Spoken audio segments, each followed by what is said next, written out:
La première partie de votre question concernait donc la CSG et la CRDS.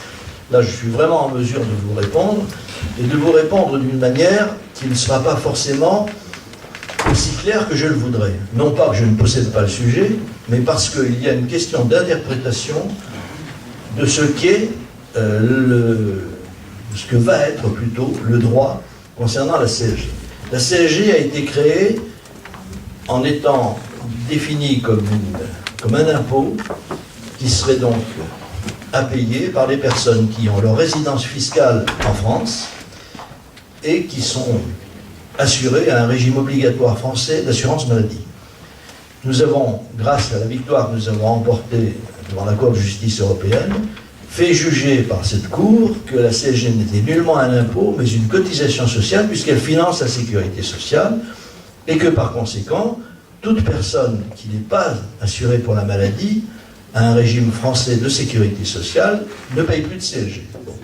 Le problème, c'est que selon la définition communautaire qui réside dans les articles 5 et 6 des deux directives 92-49 et 92-96, le régime français se définit par un ensemble d'organismes aptes à assurer qui sont les sociétés d'assurance, les institutions de prévoyance et les mutuelles. Or, si jusqu'à présent, et ça a été le cas des frontaliers dans la définition qu'en a donné le système actuel dit du droit d'option, dans le cas actuel, vous êtes tranquille.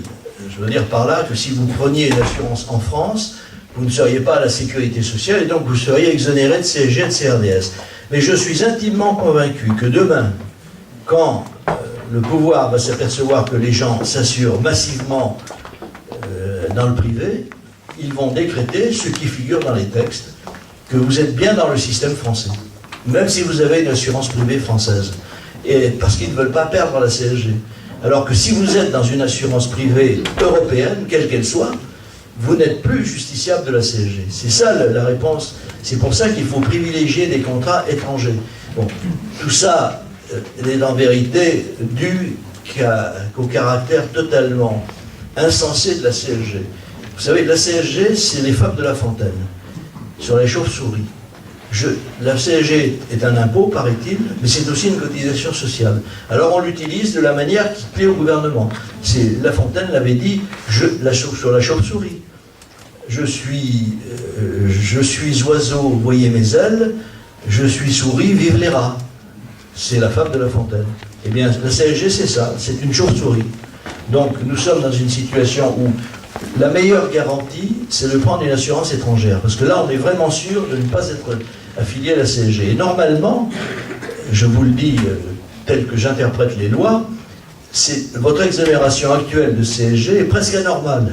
Bon, je m'en réjouis, j'en suis très heureux, mais normalement, vous ne devriez pas être exonéré de CSG et de CRDS. Et si on vous l'a accordé, c'est tout simplement parce que on savait très bien que vous alliez, sinon, vous assurer à l'étranger.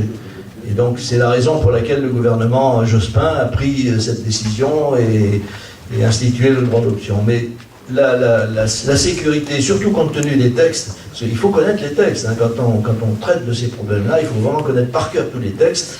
Et les directives européennes ont deux articles qui, hélas, font planer une grave menace sur les personnes qui s'assureraient en France. Moi, personnellement, sur le plan des principes, je préférerais que les gens puissent s'assurer où ils veulent, en France ou à l'étranger, et que la CSG ne soit plus à payer.